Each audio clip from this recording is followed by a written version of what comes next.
Nobody. It's just you, what you have earned, what you have learned, what you have gained, and opportunity.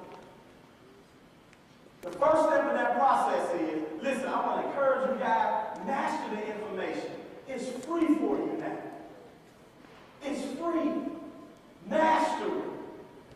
I promise you, if you master the information now while you're still in high school, I don't even care if you only got 3 months left before you graduate. Master it. Pick the brains of your teachers and your college, and not your college professors, but your counselors. Pick their brains and find out from them, okay, how did you get to where you got to? Sit down and have a legitimate conversation with your parents, with your guardian, with who's ever in your life. Sit down and talk to them and ask them, okay, if you can do it all over, what would you do if you were in my situation? And take note. Because if you don't do that, then guess what? You're going to miss opportunity. Does that make sense to you guys? Does that make sense? You don't want to miss opportunity. So look, that's my first step. My first step is college. First year of college. I have to go back and refresh my memory of this stuff. It's because now I'm going to be effective. Now I'm going to be able to share with you guys things that I've learned. Is this microphone getting up there? Y'all got it? Because I can grab the hand. Can y'all hear me? I think that'd be more effective. So I had to master the information, so I'm going back now so I can master the information.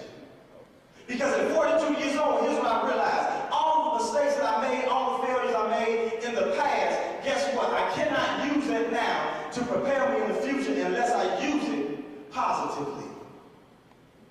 Was my father there? No, he wasn't. Barely paid child support. So what? Did I go through circumstances in life? You don't mind telling my story. I told it in my church the other day, probably in front of 4,000 folks, so it don't matter. Listen, I was even abused when I was a child. Physically, sexually, emotionally. I wasn't even 10 years old yet. Guess what? I can't use that as an excuse. Because now I got to use it for leverage. I have to use it for energy. See, everything that has happened to you, who you were born to, where you were born, how you were born, what you have accumulated, what your parents had, what your parents didn't have, what you struggle with, what you don't struggle with, all of that is for your good. It's for your benefit.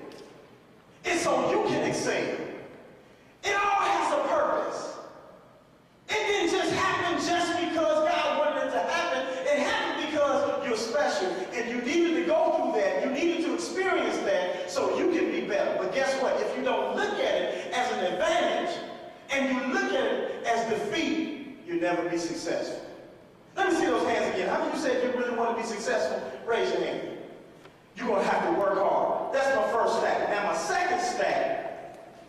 First stack is stuff I should have had, that I should have learned, that I should have mastered at the time I was supposed to, but I didn't. So now I got to go back and revisit. I'm telling you why I get up at 3:30 in the morning.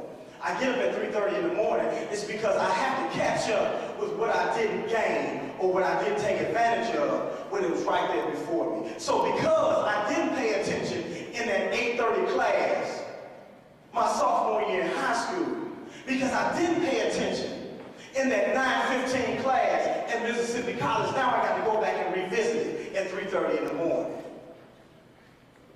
Because come hell or high water, I got to be dressed and I got to be out the door at 7:15 on my way to punch in, on my way to work.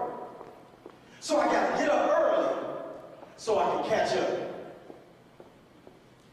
Some of you listen, your grade point average may have fallen by the wayside because guess what? You didn't take advantage of what you had to take advantage of when it was right before you. But guess what? Now you got to catch up.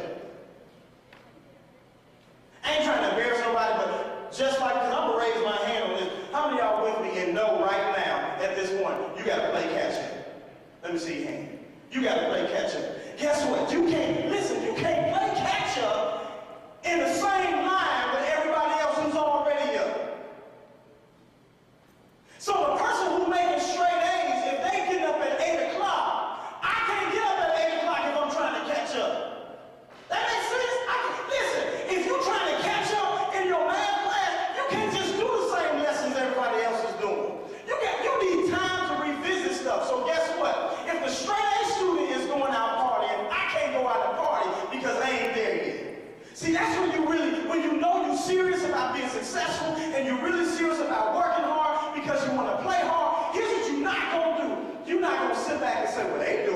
so I'm going to do it. Because they might not even be trying to get to where you're trying to get to. I'm trying to get somewhere.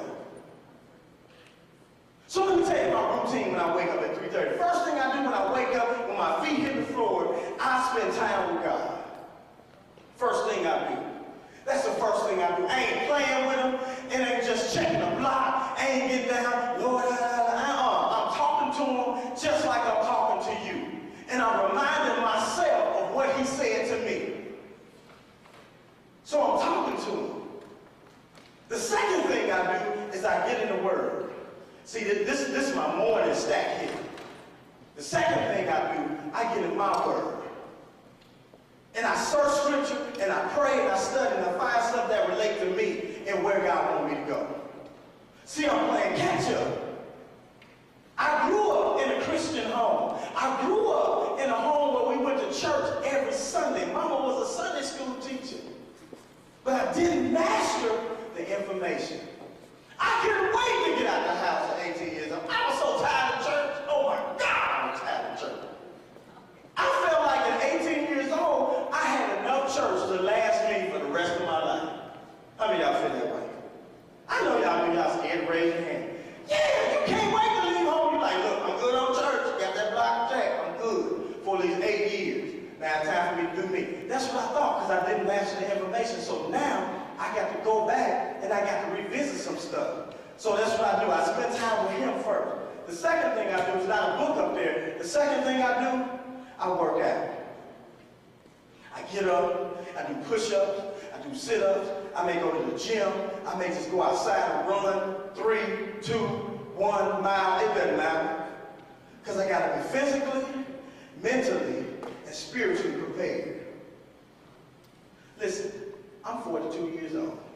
I have an 8-year-old son. I got to be in shape. Got to be in shape. When he wants to play ball, I got to be in shape. When he wants to go